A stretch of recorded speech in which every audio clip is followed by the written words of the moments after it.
Hey, welcome back. Good to see you again. Thanks for joining the channel. Today on the bench I have a realistic LAB-2200 turntable, linear tracking, logic controlled automatic turntable.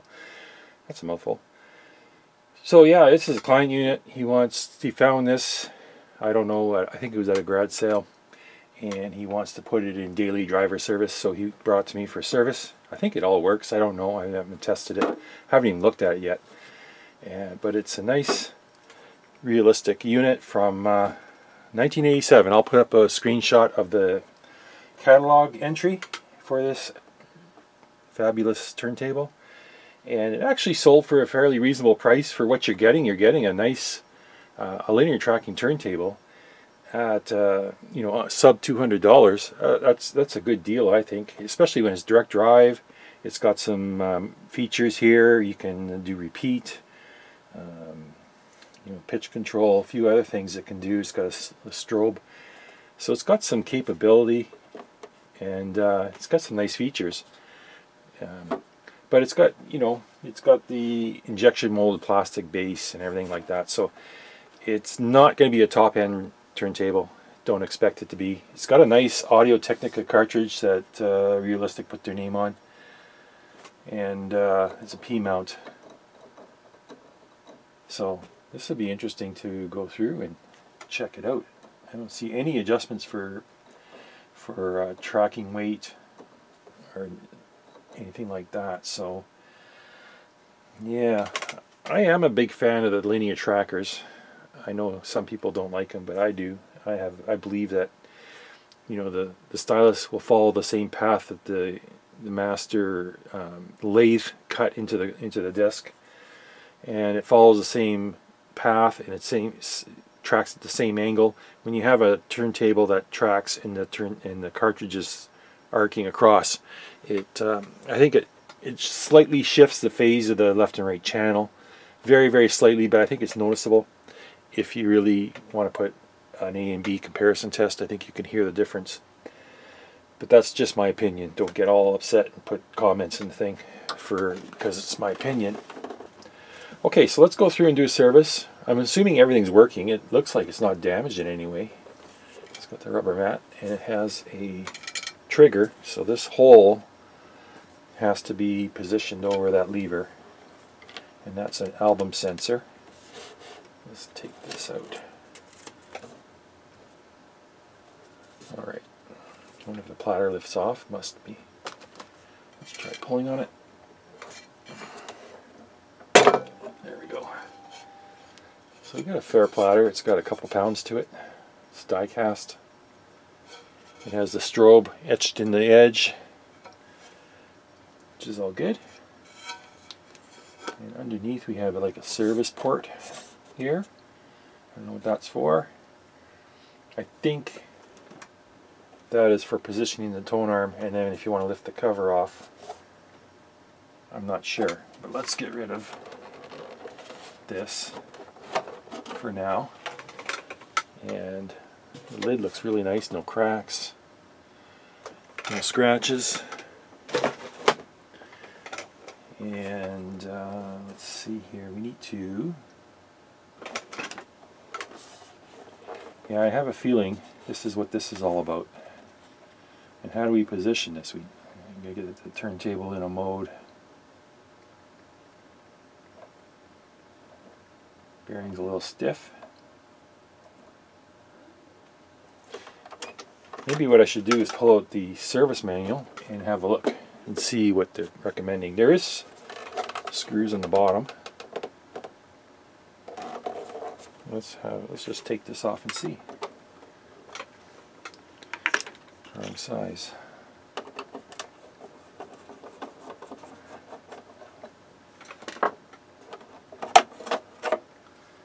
Yeah, that's exactly what it's for. Let me remove the cartridge as well. Let's take this out so we don't damage anything.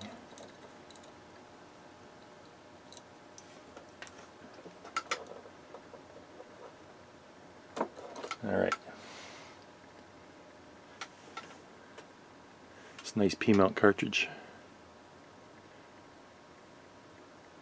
It's branded Audio Technica, and it's branded Realistic. And it does have a removable stylus.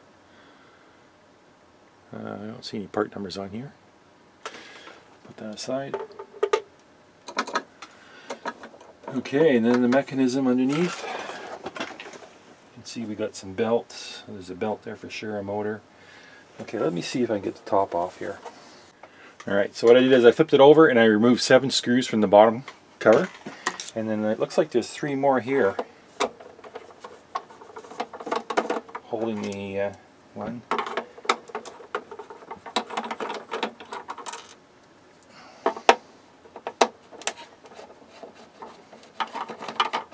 I'm going in blind here because, let's see, oh yeah, and then I think we need to get this over somehow. This will not,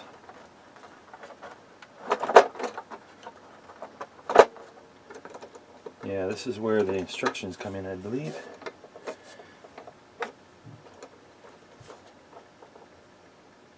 don't think there's any forcing that. Oh yeah, yeah. It's under spring tension.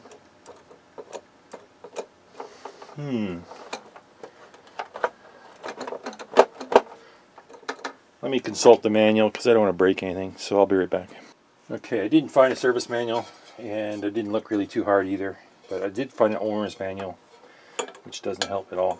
I think I'm just going to trick it into thinking it's playing an album, so I'm just going to put it all together and power it up, and then we can skate that tone arm over if it'll move. How come I got no power here? I got to plug this in, hang on. Alright, power. 6.5 watts. Alright, let's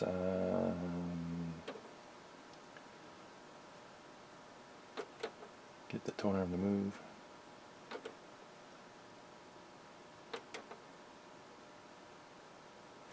I think it's sensing no record, that's why. I'll put this on to fool it. Okay. There we go. It's alive. Okay, I'll position this. Ooh, it's stalled. Sticking there. See that? Doesn't want to move.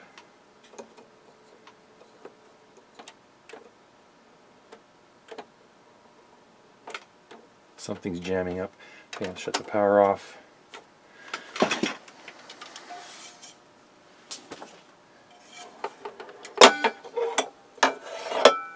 Okay, that's the way to do it. Let me unplug this thing first, because we have electrical connectors. So let's unplug this one. I think that's the only one. And they got locking tabs on them.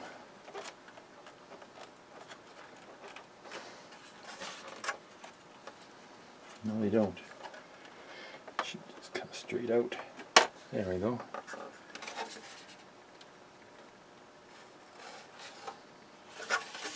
All right.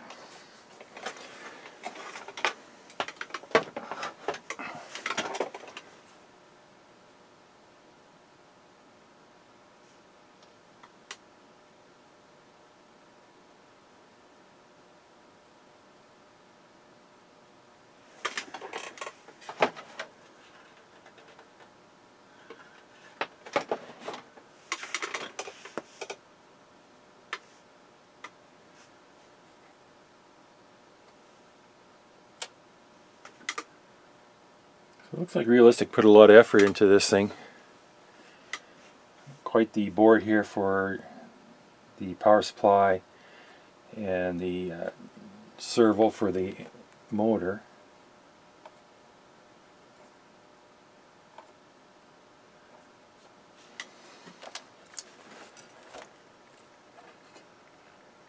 This thing was jamming up, I don't know why. It looks like it's all maybe just dried grease.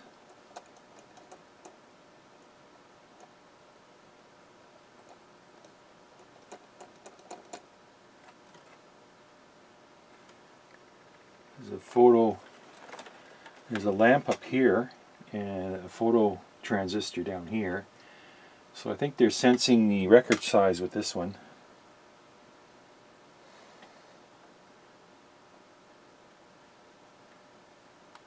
This is the sled travel.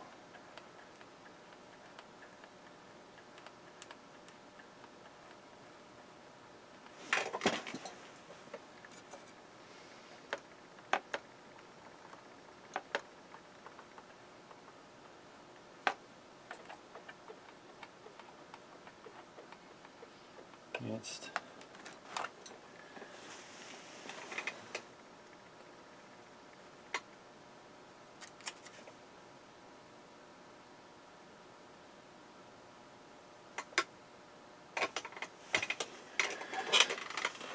okay, I think it's going to be pretty straightforward. We're just going to change all the caps for sure, because this is 1987 vintage, and I'm looking here.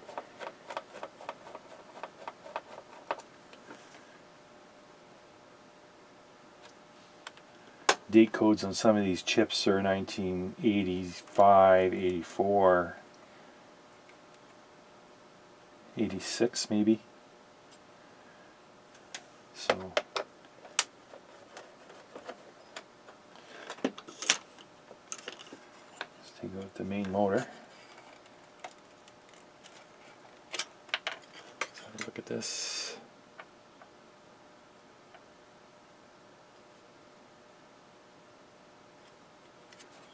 Looks good. Yeah, relube that. Everything looks good.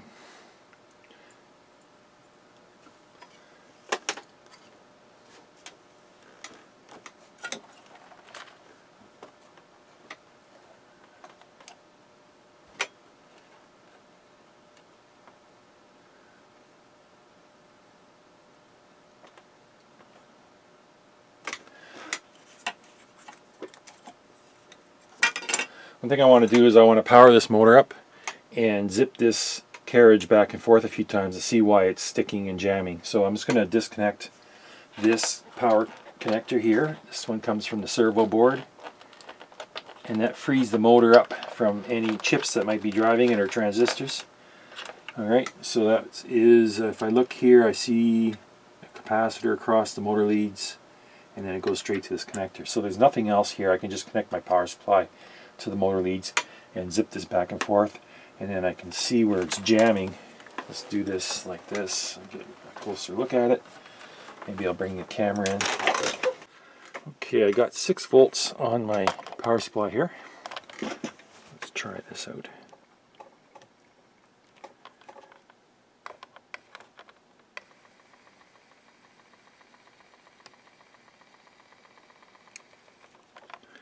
Okay, it is something maybe stuck in a gear because it's making a thumping noise. Now it cleaned itself.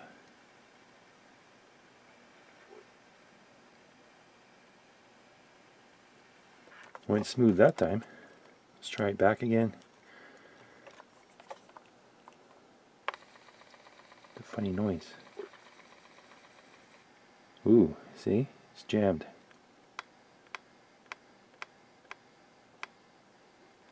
I think there's something in here that's buggered. This grease, maybe there's some dirt that got in there, lodged in the gears. But we're going to have to take this all apart and re-grease everything, clean it in the old grease. This here too, I think. We're going to need to do something about this. This is the cueing lever. I believe this is cueing, I'm not sure. Up and down for the stylus. Let me see. Let's go back and forth a few more times.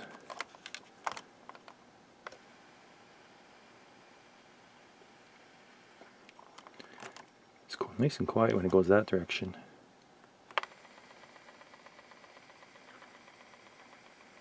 Yeah, there's something wrong here. Alright, take this apart. Take this apart. Clean the grease off the slide, the main rail. Okay, let's start here. What I need to do is get rid of all this crap that's hanging over top here. Let's get rid of this. This is just in the way.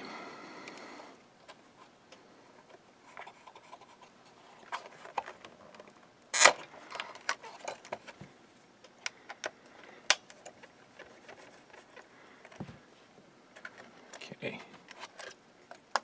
This out of the way. Let's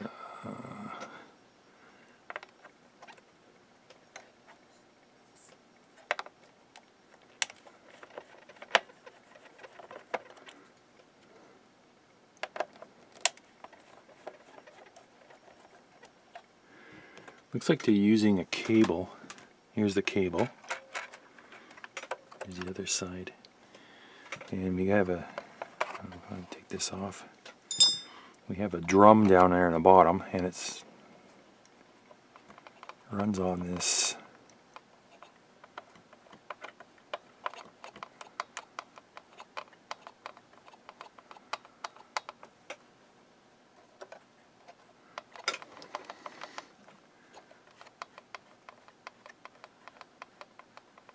Let me put some power to it, see if I can find where it's slipping.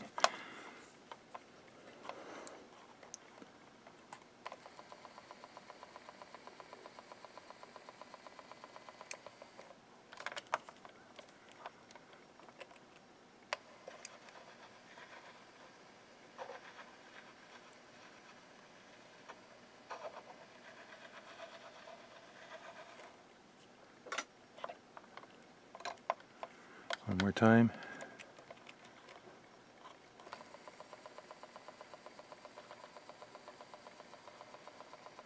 See how it works? It's odd. I don't think anything was dragging on the cover. Okay. Let's pull this apart.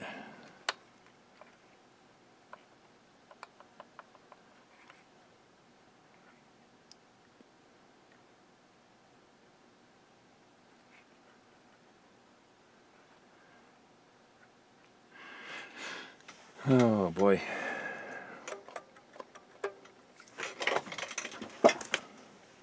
And this tensions it. Okay, so we can release the tension on this spring. It's pretty tight.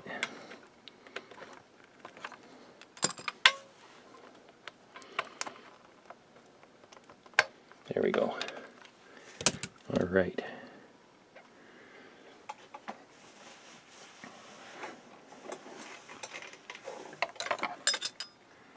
This is in the way as well.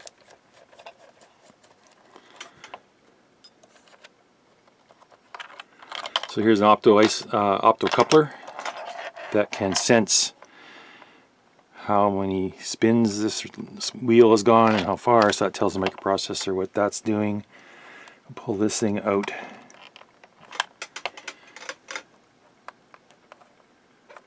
Where is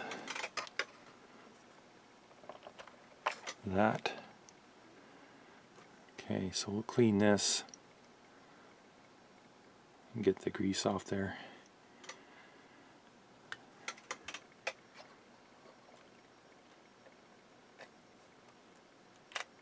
Oh yeah, that's what I was afraid of. This thing is going to be strung.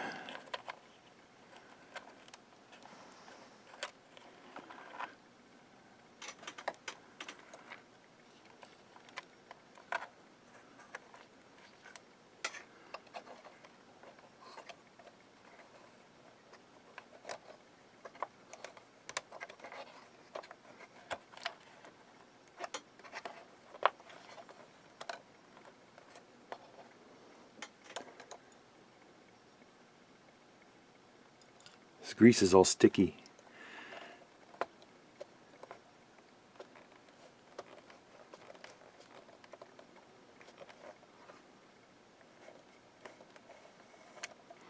Okay, let me put tension on here. Let's just... I don't feel any resistance.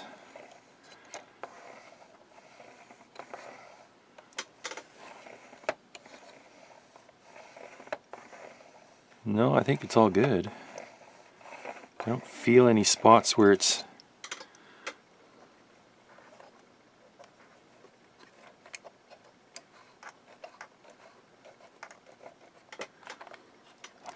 It does take a little bit of torque to turn this, but you get a worm gear feeding it, so it's quite a bit more to this way than this way.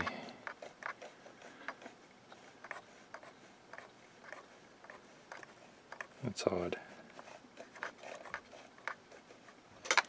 Okay, I think it's just a matter of taking things apart and cleaning the grease and relubricating. That's what's going to happen here, I believe. So let's take out... I need a...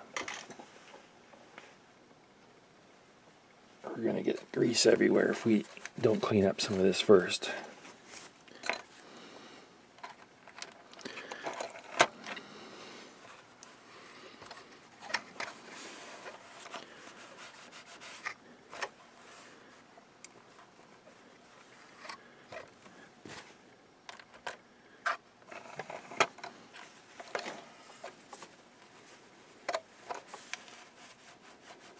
Okay.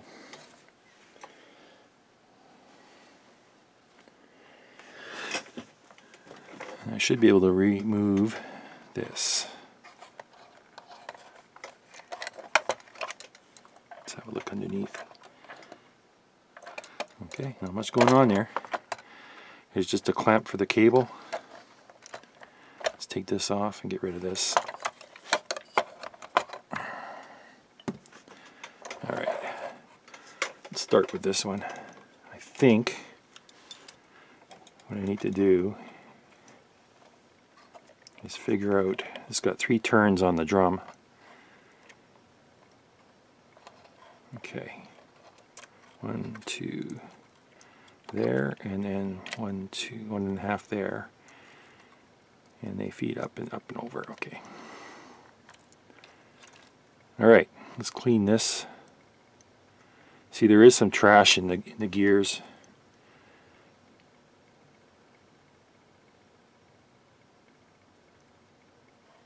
Okay.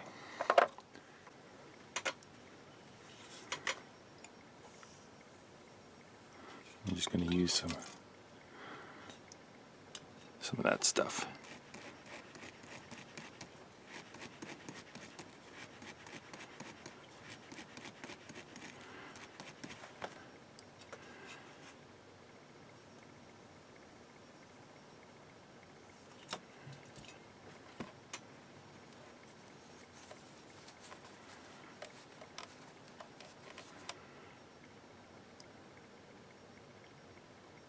Looks pretty good. I'll give it another clean maybe.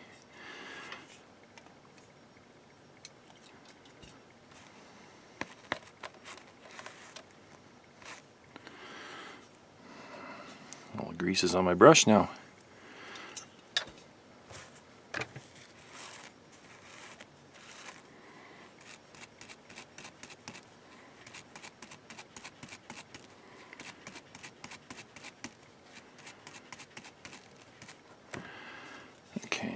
Give it a rinse.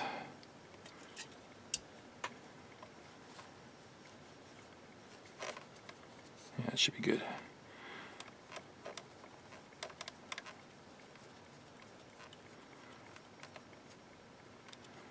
Just digging my fingernail in the groove with the cloth and see if I can get some extra crap out.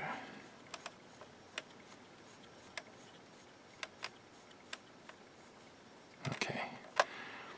That's good. Let's do this one.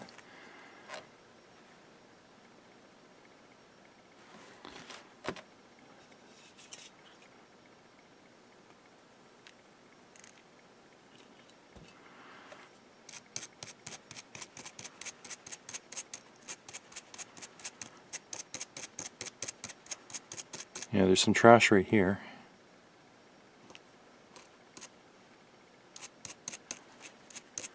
Some more here.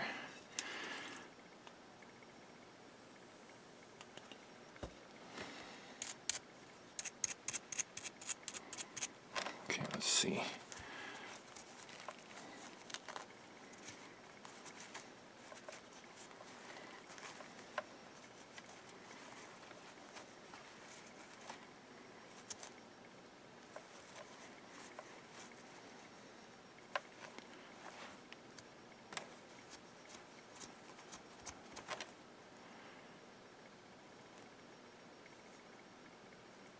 There's a bubble in the casting here. But it seems to be, the whole plastic seems to be holding up. It's not cracking, and which is a good sign. This thing is almost, you know, it's what, 40 years old now, so it's holding up.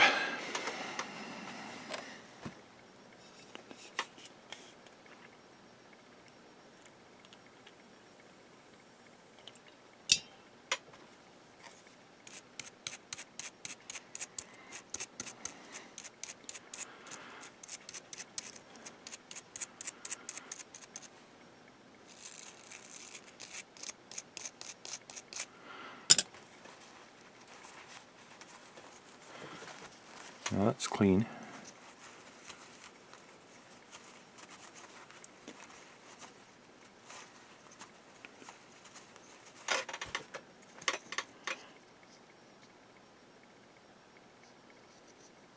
I don't know, how does it look clean to you? I think it does.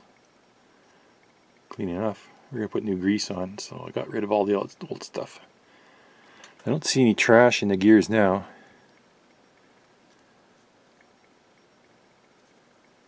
There's some grease on the inside lip here. Okay.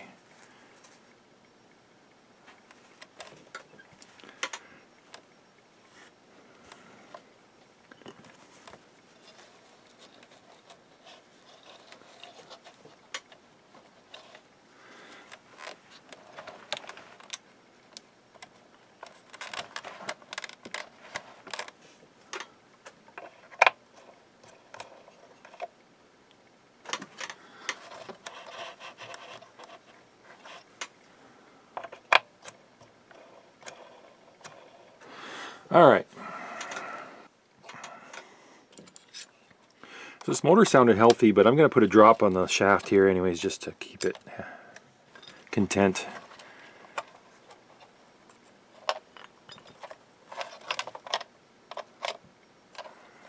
Volt DC, there's our date code, July of 1986. A little 3-in-1 on the motor shaft.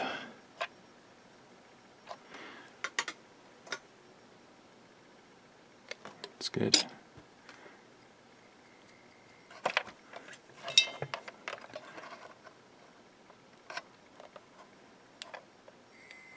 Just going to let that run for a while.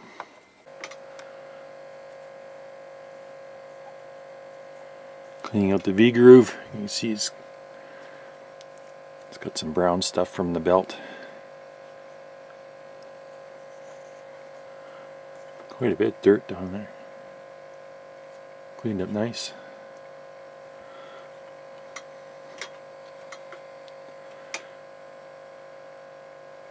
This belt feels good. I stretch it, there's no cracking showing. It's not dried up. Let's measure it. So this is a 5-inch belt. So if you need to replace it, there's your info. I'm just going to give this a clean with alcohol first, and then I'll give it a clean with Rubber Renew. I got my greasy fingers all over it now, so I'm going to make sure I clean that. There, that's just with alcohol. It's removing a lot of crap. Give it another cleaning. So this motor's been going for about 10 minutes, 15 minutes, and it's drawing 15 milliamps, which is very good at 6.3 volts. Yeah, that's a good motor. And there's no surprise too, because this motor doesn't really do much. It kind of just moves a sled back and forth, and you know, it does it at a fairly low speed, so it's no big stress on this thing. I'm going to lubricate these pulleys as well, because I'll make sure they got low friction. So we'll remove the grease and replace it.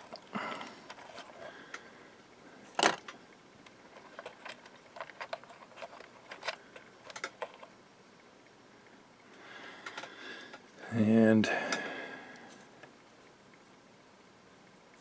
there's a little bit on there.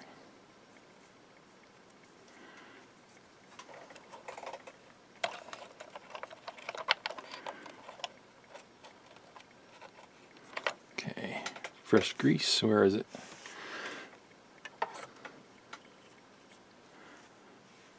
Fresh grease.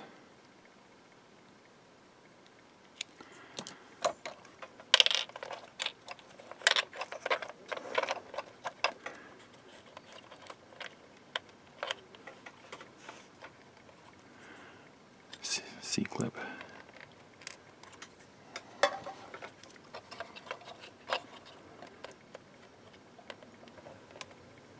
There we go.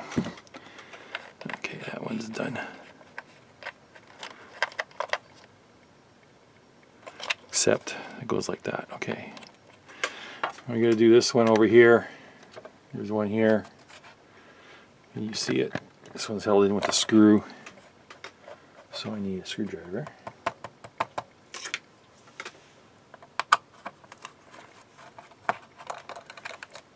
Do the same thing. This one's got a brass bushing. Take this and clean it, and then I'll re-lubricate this. Got it cleaned, new grease.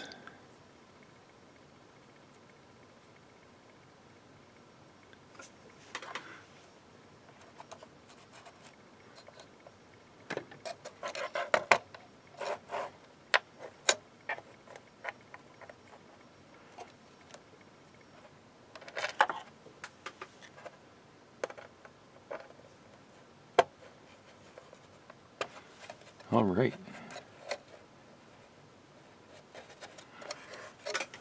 Steel cable. All right, I think we're ready to reassemble.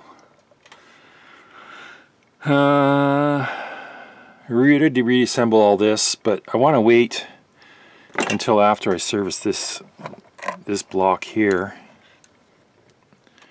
So this is the cable clamp.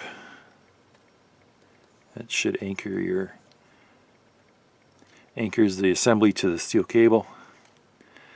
There's a couple little screws here, and these need to be removed. These are locking screws. So we'll just take these out or back them off.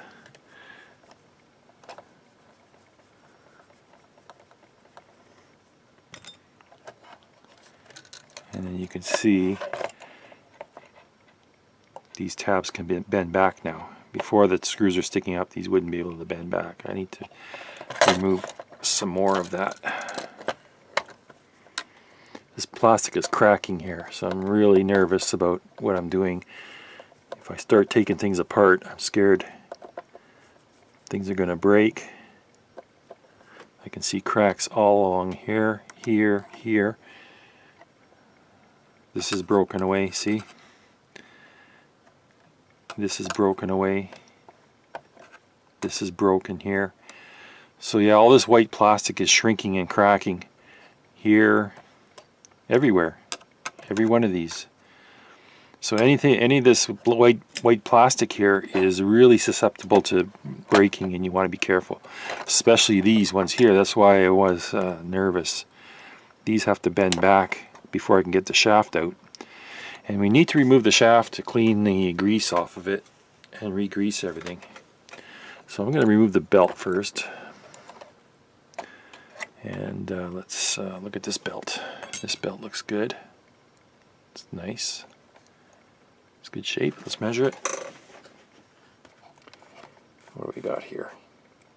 This is like a 3.8.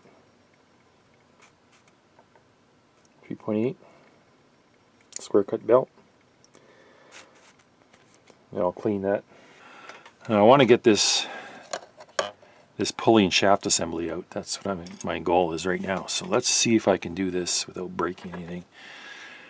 What I'm going to do is lift up on the shaft and carefully pull this back.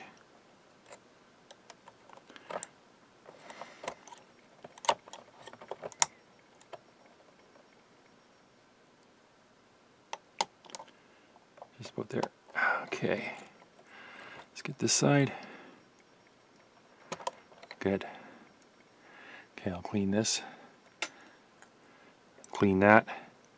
This gear I think is going to stay in place. I'm just going to clean it in place. This one does the cueing for the tone arm. You can see when I turn it, tone arm goes up and down.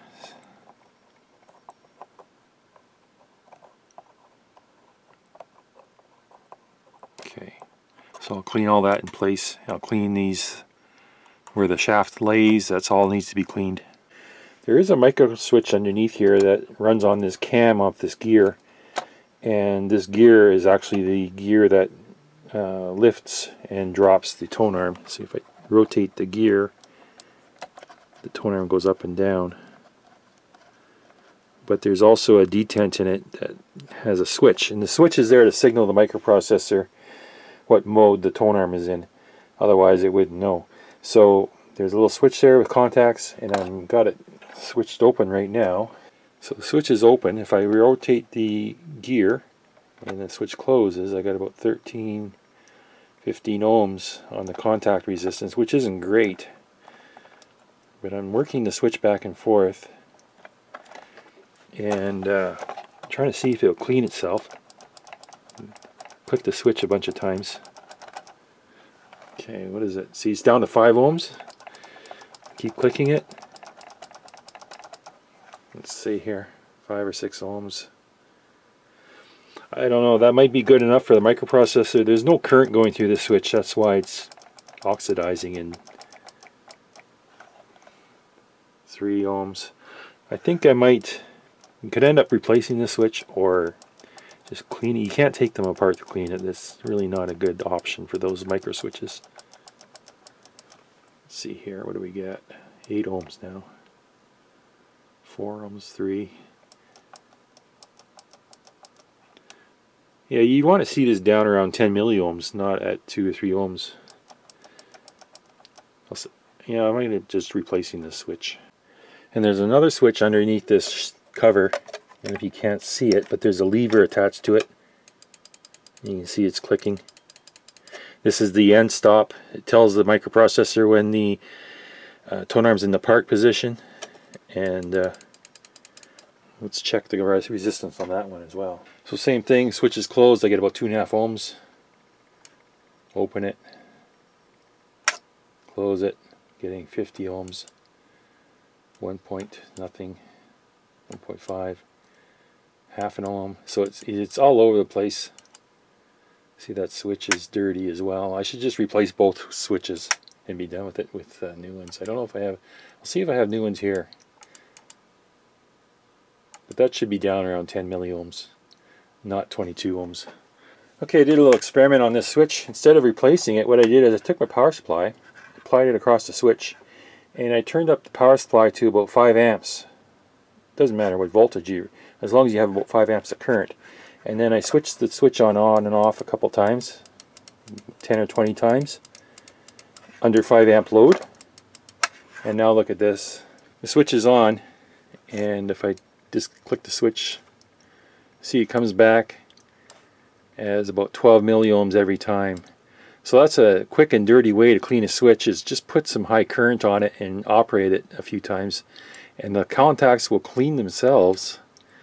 There'll be arcing going on and they'll burn away the oxides, and yeah, you'll get your switch function back. Now this will eventually oxidize again and go back to the state it was before, but it might hold off for quite a few years. I bet you this switch is good now for a long time. See how it worked? Works pretty good. Okay, I think I'm ready for reassembly, so I'm going to re-grease the top of this gear because there's a cam profile that they use to lift and lower the tone arm. So I'm just going to spread some grease on top, and then with the use that'll get spread around. Okay, go the other way, spread some more.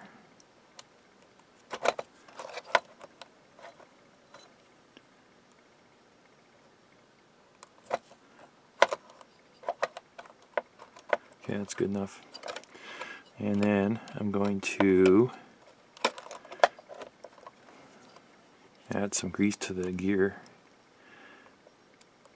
A few spots throughout its range.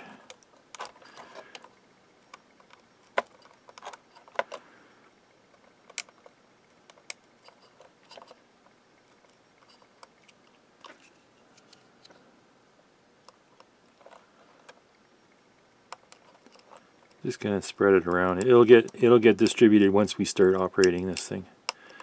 All right, now we got our worm gear here. Look at how this worm gear's cracked. If you can see that, it's a big crack halfway through it. Eventually, this thing's gonna crack right through. Here's another crack right next to it from the opposite side. What are you gonna do in a situation when that gear cracks? I don't know. It's on there tight now. I'm not worried about it. It's secure. Probably what you could do is you could do some wrap it with dental floss and use an epoxy to cure and hold that dental floss, and that'll keep that from splitting, I guess, fully. But eventually it's going to loosen off from the shaft, and then if it does crack right through, it'll loosen from the shaft, and then the shaft will spin and the gear won't. And that's where you need to step up and fix it. So there's a thrust washer here. I'm going to put a little bit of lube behind it just to hold it in place. And there's another one on this side. And let's fill up the center grooves, center of the teeth here.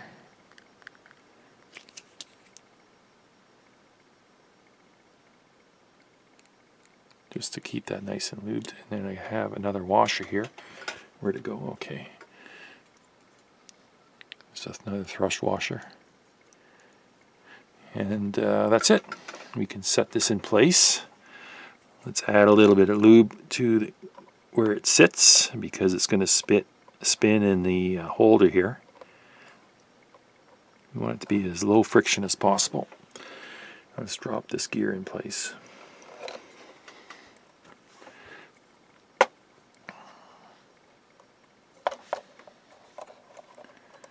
See if we can get this in.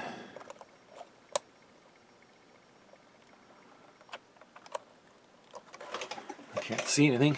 I have to get it over top. Yeah, now I can see.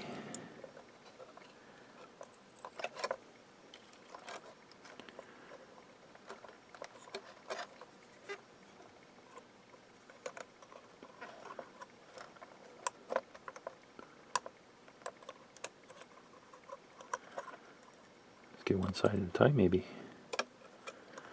This is difficult because and then if I go over here, the arm's in my way.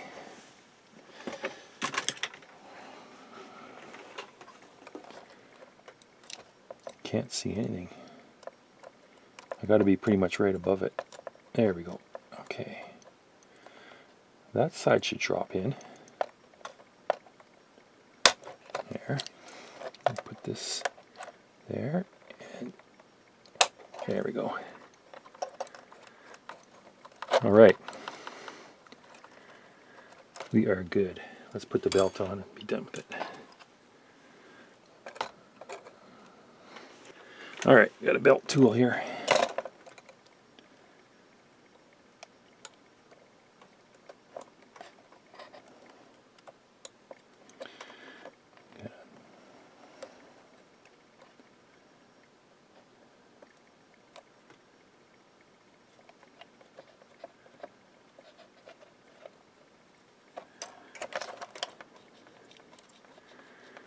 Okay, it's good. Belt's in, it's not twisted. That's working good. Onto the stringing of the cable. Okay, let's see if we can do this here somehow. Clean the shaft off. A little bit dirty. I also cleaned this area and this area where the shaft goes through. It had grease on it, so we're going to re-grease that and put it all back together. Let's find our parts. Where's my parts?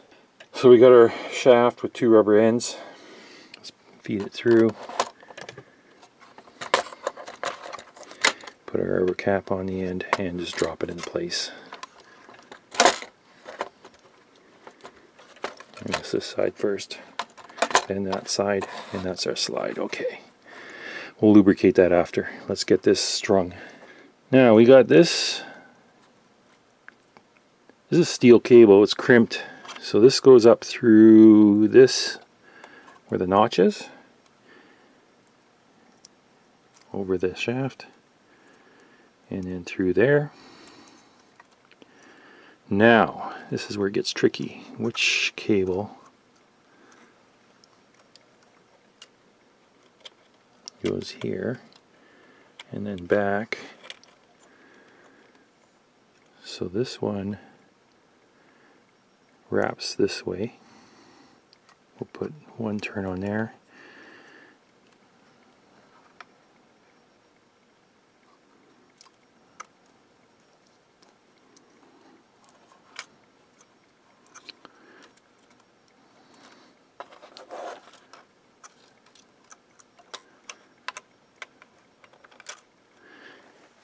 Maybe better if I put the spring on. Let's just put the spring on to hold it.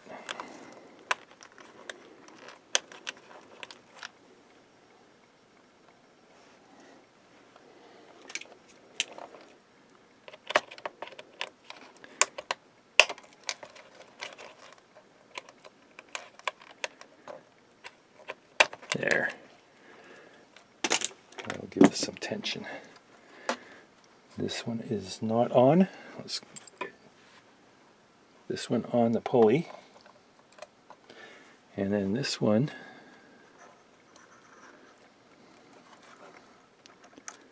has to go under and around the pulley.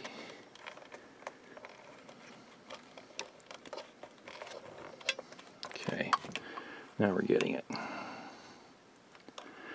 All right. So this one here comes out and it goes, let's see, this way.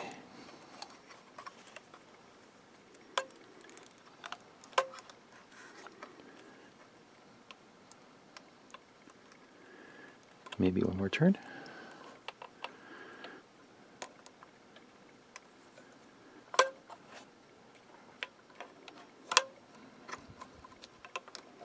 Oops. Popped off.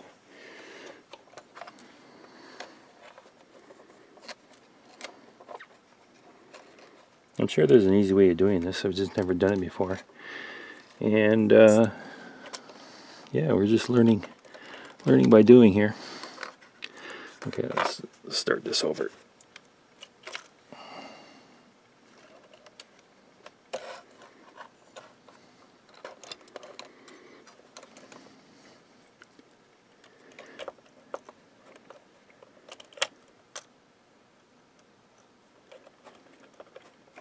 All right.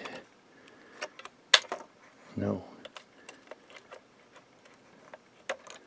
Okay.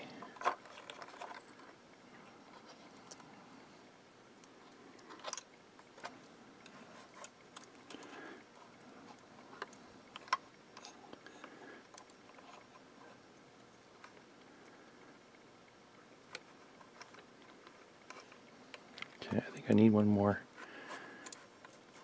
wrap, and it has to come from the left.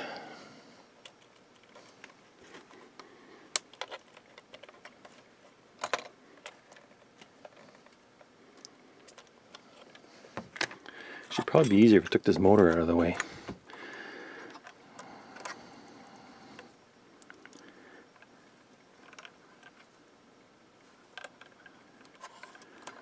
Let's give it one wrap.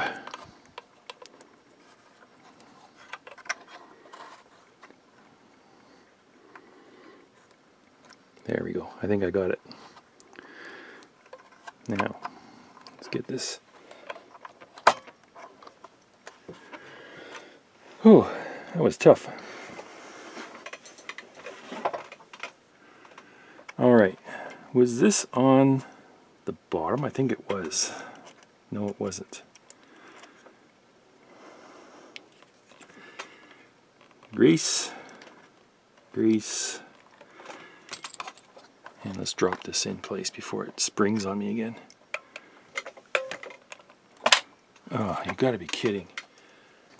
So I hate doing this stuff on camera because it is so awkward. I have no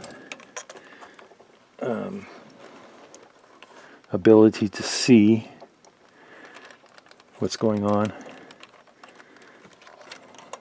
Put one wrap there. What is going on with this thing? I'm shutting the camera off. I'm going to do this. Okay, it seems I have got it now. It's just a matter of patience and turn the camera off when you're swearing. But yeah, I think I got it. So it's around the drum. It is around this pulley. And all I need to do now is hook it on the tensioner pulley. And what I need is some luck, I guess. I don't know. I'm going to use my tool here. I'm going to stretch this spring. And we should be okay to put this on. There it is. Yes. Run it through its cycle a few times. I don't feel anything dragging. Not really. So let's do this. Let's lubricate. How far does this go? Right up to here. So let's lubricate this. Okay. Give it a half a turn. And do it again.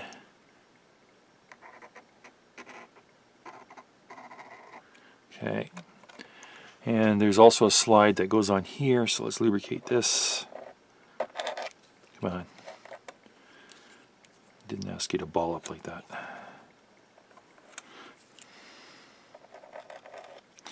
Okay. Let's continue on this side.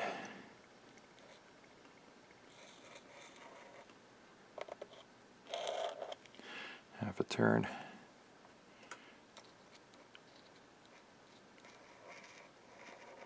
Okay.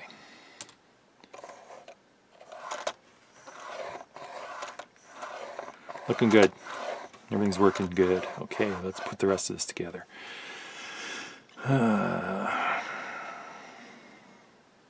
What a hassle. Okay. Let's get some grease on this bearing point. And some on this one.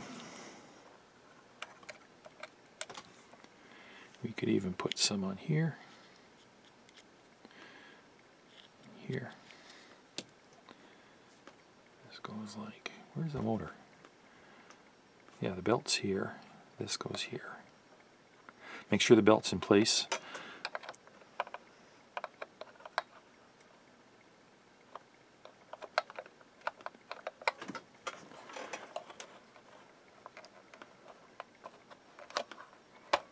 There. Don't jump out. Now maybe what I should do, I should grease this gear first. Let's do that. So from here, let's put grease on here.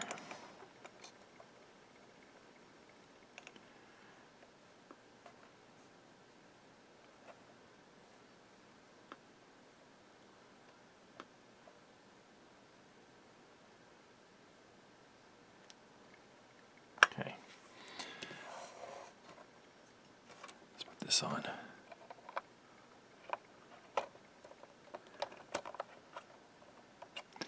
And we can grease up this worm gear as well. Lots of grease. Okay. That is in place. Let's put our motor back.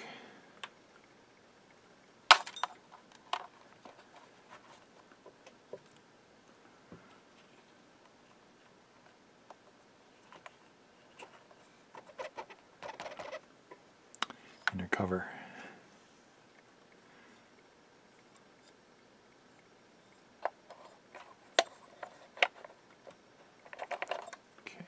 Grease on the top here. Am I sure this didn't come? Maybe that goes there.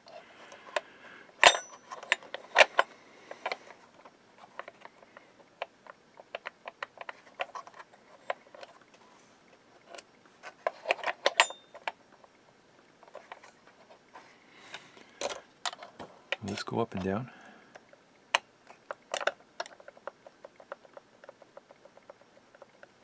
Maybe I do need that spacer.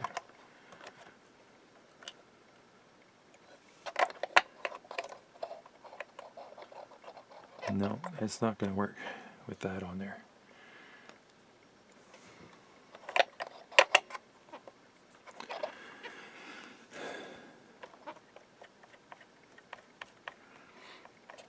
Alright, I'll button this up and then we'll maybe give it a test. Alright, we got the pleat screw down. Let's try this back and forth business. See if it's working smooth.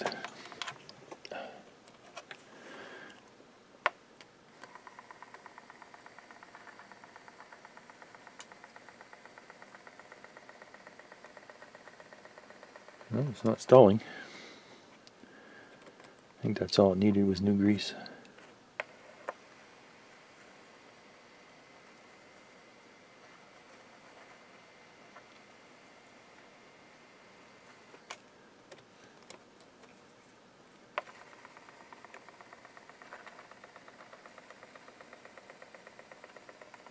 Still making that noise. Ooh. I didn't hear that switch click.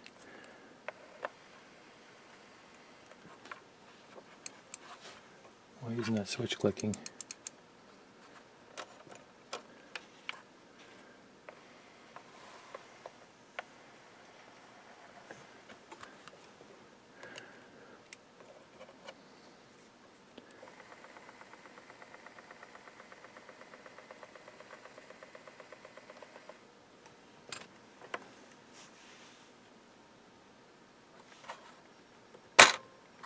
What's going on here? What's it hitting?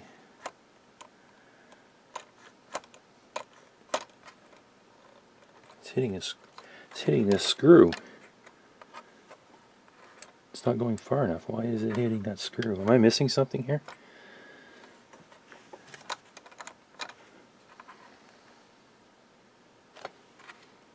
I never touched that screw. Let me investigate this.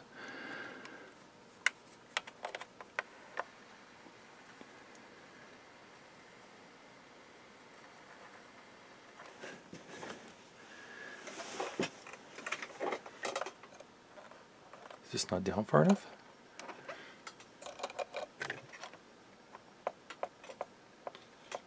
Oh, crap. Those two screws I forgot to tighten underneath there. So I have to remove this, lift up the assembly, tighten those screws. Okay. My bad. Yeah, these two screws under here I forgot to tighten.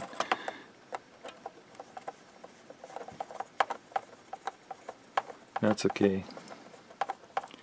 If we didn't learn from our mistakes, we wouldn't learn anything.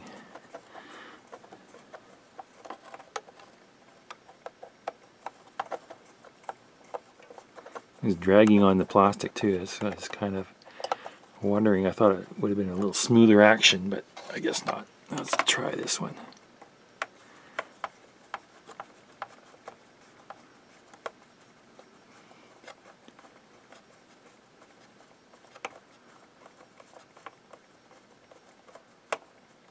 Alrighty, we're back in business.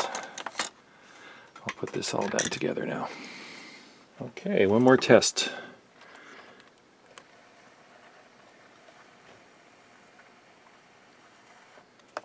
It's at the end.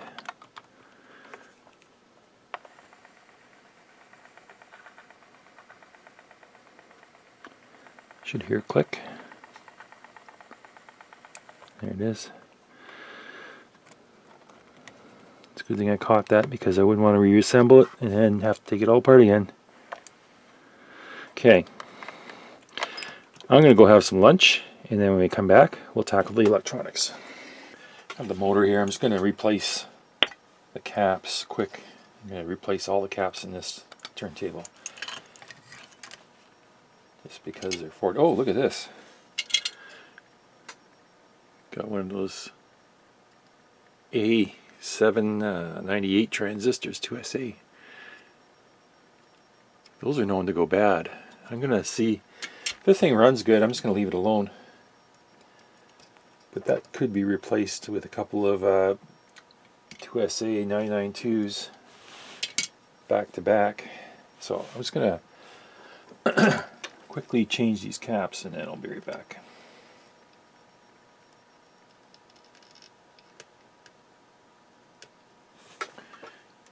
Alright, caps are in, new caps are in. Let's service this bearing. Clean out the old. Clean out the old and in with the new.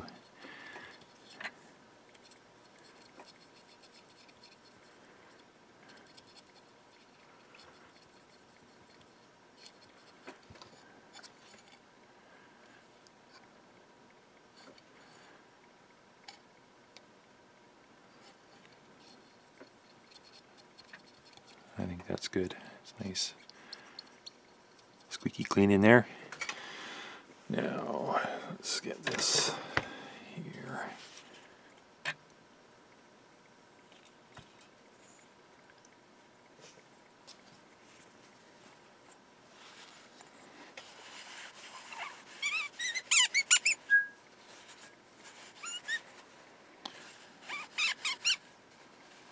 It's looking good.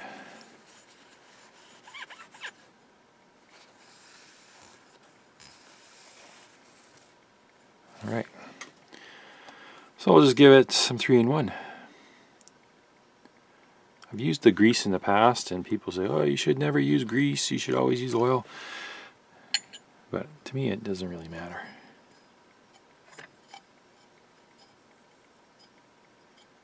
Okay, that's ready to go back in service. Alright, we got 8 more caps here in the power supply. I'm just going to do them all. I don't think there's any out here. No, it's all in the power supply. This here, these caps, let me pull these big ones out. They're glued down, but they look suspiciously leaky. Let me pull one out.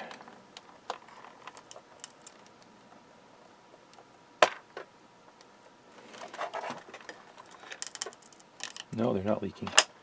I have to clean up this.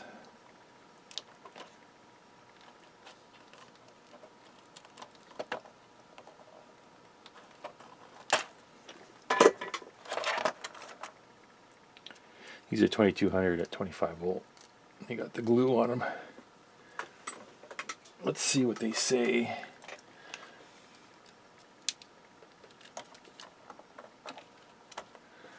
Uh, 2100.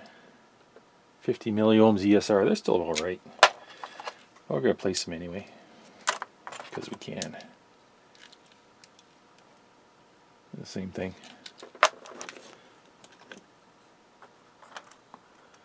Alright, so I'll get that finished and then we can do our final assembly. Alright, we're back together. I got the caps in, boards back in place. I think I got everything connected except for this connector. Now what I want to do is, actually let's connect this connector up. Well, that's an awkward way to do it.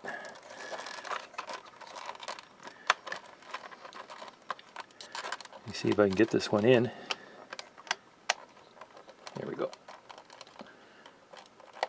Okay, just want to do some testing, some live testing here. Let's get some power to this.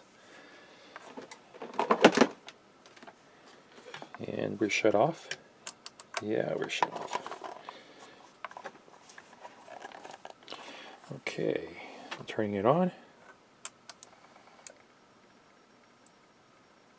Okay. Looks like everything's working.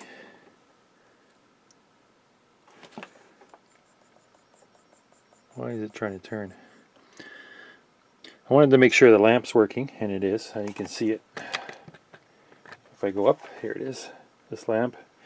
And I want to make sure this lamp is working. The strobe lamp. Let me shut the light off. So you'll see that. And looks like we're ready to go. Except one thing.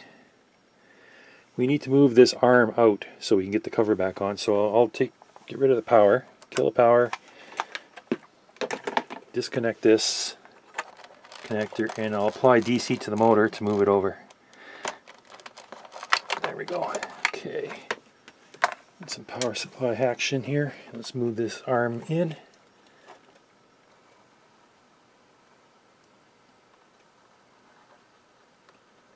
Should be good enough. I think we can get the cover on now.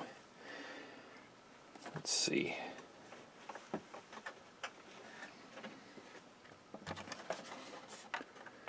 Yeah, that'll work.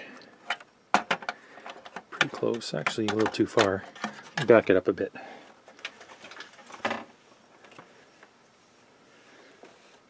Just move it back a little bit. Right there. All right.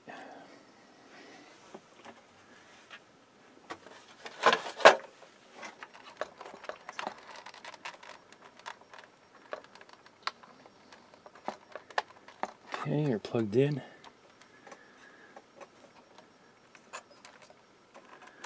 Everything's good.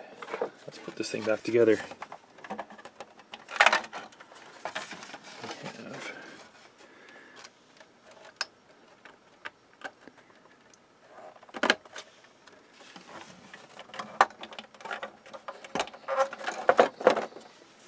Look at this casting they have on the plastic. It's for a belt drive turntable. They have a spot for a motor and then the area for the belt to ride on the platter. So that's kind of unique. They probably use this on a different model, lower tier with a belt drive. This one's direct drive, so yeah, kind of cool. Alright, flip it over. I'll put the screws back in and then we can get to some testing. Where's my cover for here? Here it is. Put this back in too. Alright, a word on the platter and mat. Now this platter, it has two grooves cut in here, and this one here has a shutter on it. When the record's on, this shutter's closed. Okay? So what they're doing is they're sensing when there's an album on here. They don't want to have it so that you have no album. You press start, the thing starts spinning up and it drops the needle on the mat. That would be disastrous for the stylus. So what they're doing is they're offering this for a little protection. So when you put your mat on, you have to line up the switch, the lever, and you have to line up the two holes so that the light can get through. When the platter spins, it's going to shut. This light shining through will get through this hole and then hit the sensor. And then, for example, if you put a 7-inch record on here, this closes the shutter, but this stays open, right? So as it spins, the microprocessor is seeing, okay, this one's shut, this one's open, so there's only one tick one tick of light as the thing spins, so they know it's a 7-inch record. If you put a 12-inch record on it, both of these are blocked, and you press the button, it does a rotation. The computer knows there's a 12-inch record on there, and it adjusts accordingly. So you have to make sure that these are lined up. If you have problems with the automatic sensor, maybe these aren't quite aligned and the light's not getting through. So I'm ready to do a test here. Let's get the stylus back on and the cartridge. And probably what I'm going to do is I'm probably going to do a test video and post it up. So you're probably going to see that before you see this video. Where's the screw for the... I lost the little screw. Here it is. The little thumb screw for the cartridge.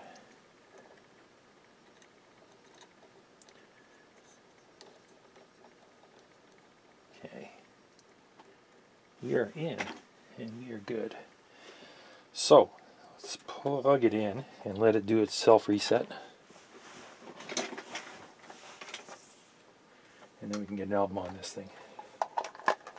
Turning it on.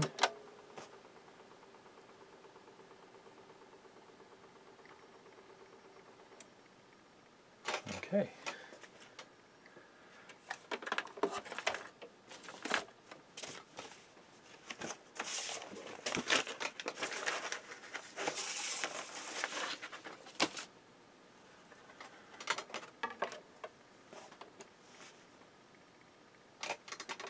Where's our speed here? We were at 33. Needle dropped. It's playing. Let me adjust the speed here. It's very close.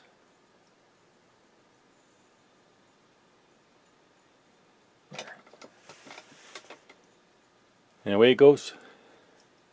I'll watch this play through, make sure it doesn't get stalled or anything, and when it hits the end it should auto stop. I'll make sure that all that's working, and then I'll test the functions and then bring you back in. Okay, I just finished doing the turntable test video and that turned out pretty good. I thought it sounded okay. Not bad for a cartridge that's 40 some plus years old. Maybe the stylus is the same age, I don't know. Now this is a client unit, so we were talking a bit before when he dropped this off, and he says he might just go and get a P-mount, new P-mount cartridge. I don't know if it's necessary. I would just look for a stylus for this one and see how it sounds. It sounded not too bad. I think it was working pretty good. It's an Audio-Technica, so it shouldn't be too hard to source a stylus for that. But even the stylus isn't in terrible shape. The problem with old styluses is the arm of the stylus, what they call the pintle, I think it's called, is a little short piece of rod of metal that the stylus is attached to, and it vibrates, and it's got a rubber bushing that it's mounted in, and that rubber gets hard with age, and it gets stiff, and then you lose your low frequencies and your high frequencies, and it just sounds terrible after a while when that rubber gets hard. But if it's new rubber and it has lots of freedom to move, you get a good frequency response. But this one's going back to the client, and you can put it in daily service. I think it's good to go now. I think it had some problems with the grease, and although it didn't need it, we changed the caps anyway, so it's good for another 40 years. And yeah, it's a good one. I think the biggest concern for these is the plastic parts are going to start dying real quick. And I saw a lot of cracked parts inside, and they were holding together. But, give it another 10, 20, 30 years, I think these are going to be unserviceable. And they might be just, either you're going to have to 3D print a part or something to that effect, or glue things back together and try and get it to work. But for now, let's just enjoy them and listen to them. So this is going to go back. Thanks for watching. Take care, and we'll see you on the next one.